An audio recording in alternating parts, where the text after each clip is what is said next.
Ibu Bapa, saudara-saudara jemaat Tuhan yang terkasih, Shalom. Kita jumpa kembali dalam acara Sapaan Rohani hari ini. Untuk itu, mari kita berdoa. Bapa dalam surga, terima kasih untuk hidup yang telah Engkau karuniakan kepada kami. Dan kami sungguh-sungguh memohon, kiranya melalui Sapaan Rohani hari ini, Tuhan berkenan menyapa kami dengan firman-Mu, memenuhi hidup kami dengan firman-Mu, dan biarlah kami dapat menghidupi hidup ini dengan firman-Mu, sehingga sungguh Tuhan dimuliakan dan hidup kami boleh menjadi berkat. Di dalam nama Tuhan Yesus kami mohon. Amin.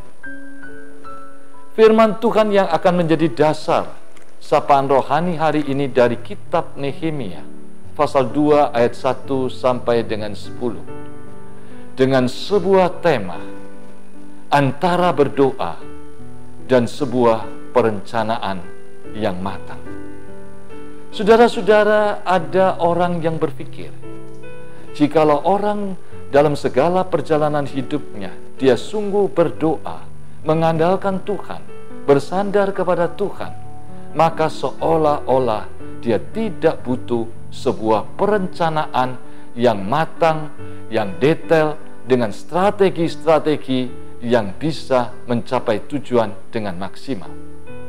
Sebaliknya, orang berpikir, jikalau dia merencanakan sesuatu, dan kemudian dia menyusun strategi dalam seluruh hidup dan juga pelayanannya, maka seolah-olah dia tidak berdoa dan dia tidak bersandar kepada Tuhan.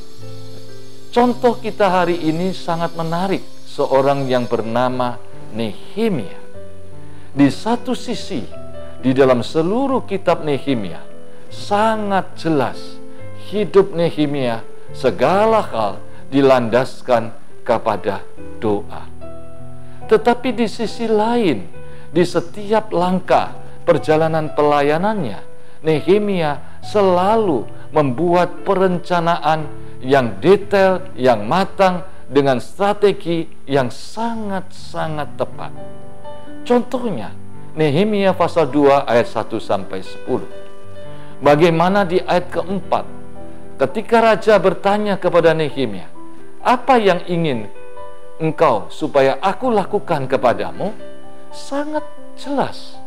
Nehemia dikatakan di sana, langsung dia berdoa, dan doa itu sangat singkat kepada Tuhan. Tetapi sesudah itu, dia menjelaskan kepada raja dengan sangat detail. Saudara-saudara, Nehemia pasal 2 ayat 1 sampai 10 merupakan sebuah contoh. Bagaimana Nehemia bergumul, berdoa, sangat prihatin tentang kondisi bangsa dan negaranya. Dan sungguh-sungguh Nehemia menangis sedih tentang keadaan masa depan bangsanya. Lalu apa yang kemudian terjadi?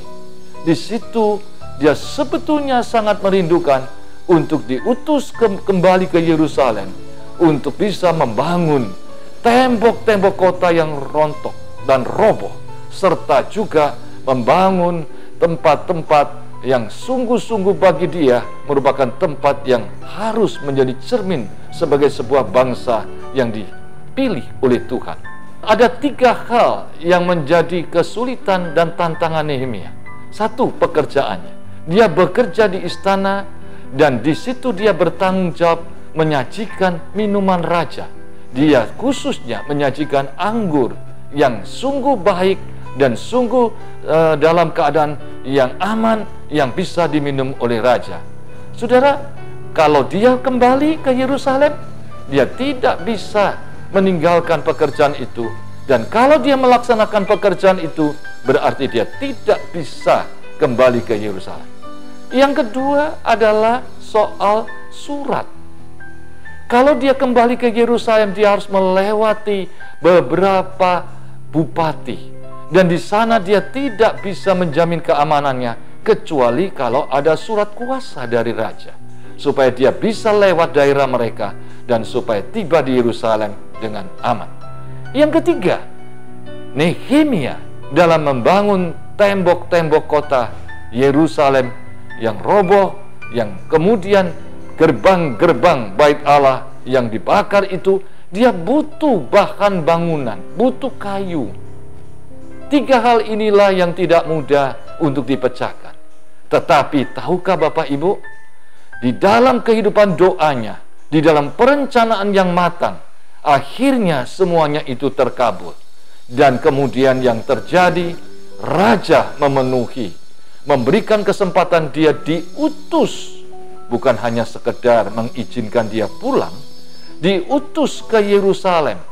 Dia mendapatkan surat kuasa untuk menyampaikan kepada bupati-bupati agar dia boleh mencapai Yerusalem dengan aman. Dan kemudian dia diberikan juga wewenang untuk mendapatkan bahan-bahan bangunan yang dibutuhkan. Saudara, apa yang bisa kita pelajari dari perikop ini? Yaitu ternyata hidup yang mengandalkan Tuhan, hidup yang berdoa, bukan berarti mengabaikan perencanaan. Sebaliknya, kehidupan pekerjaan dan pelayanan kita harus direncanakan dengan rapi, dengan detail, dengan bertanggung jawab, dengan seluruh strategi pencapaiannya, tanpa mengabaikan kehidupan doa, tanpa mengabaikan Tuhan. Lalu bagaimana caranya? Caranya yang diajarkan oleh Nehemia adalah doa itu menjadi warna kehidupan Nehemia. Di dalam segala hal doa itu tidak bisa lepas dari nafas kehidupan Nehemia. Dan kemudian di dalam segala apapun, dia sungguh-sungguh akan melaksanakan dengan penuh tanggung jawab. Dan dia yakin doa yang selama ini menjadi kehidupan yang tidak bisa dipisahkan dari Nehemia akan menuntun dia, akan memberi hikmat pada dia, dan akan juga memberi juga petunjuk kepada dia apa-apa yang harus direncanakan dan strategi apa untuk mencapainya. Sehingga kalau kita melihat dari kitab Nehemia, maka kita akan belajar satu hal. Ketika kita akan melakukan sesuatu, termasuk di dalam pekerjaan dan pelayanan kita, kita harus merencanakan dengan baik dan bertanggung jawab. Tetapi sebelum semuanya itu dipersiapkan, direncanakan dengan baik, termasuk strategi pencapaiannya, hidup kita tidak terpisahkan dari doa. Bahkan ketika raja bertanya secara spontan kepada Nehemia, Nehemia dalam saat yang sama dia berdoa kepada Tuhan. Artinya di dalam setiap detik nafas kehidupannya, dia tidak pernah lepas dari Tuhan. Doa bagi Nehemia bukan hanya sekedar sebuah kegiatan, bukan hanya sekedar sebuah ritual. Doa bagi Nehemia adalah nafas kehidupannya. Di saat kapanpun, dimanapun, dalam urusan apapun, hidupnya tidak pernah lepas dari Tuhan. Kiranya kita bisa belajar untuk punya kehidupan doa seperti yang telah Nehemia lakukan. Kiranya Tuhan memberkati firman. Amin. Mari kita berdoa. Ajarilah kami Tuhan dalam seluruh hidup kami, untuk benar-benar hidup tidak bisa lepas dalam persekutuan dengan Tuhan. Dan ajarilah kami Tuhan, justru dalam hubungan dengan Tuhan dalam doa inilah yang akan mewarnai seluruh pemikiran, perencanaan, pelaksanaan, bahkan keputusan untuk melakukan seluruh kehidupan kami, termasuk dalam pelayanan. Kiranya firman Tuhan dalam contoh kehidupan Nehemia akan mengajari kepada kami hidup yang bertanggung jawab di dalam menjalankan semua kepercayaan Tuhan, tetapi pertanggungan jawab itu didasarkan oleh nafas hidup doa yang setiap saat, setiap waktu tidak terpisahkan dengan Tuhan. Dalam nama Kristus kami mohon. Amin.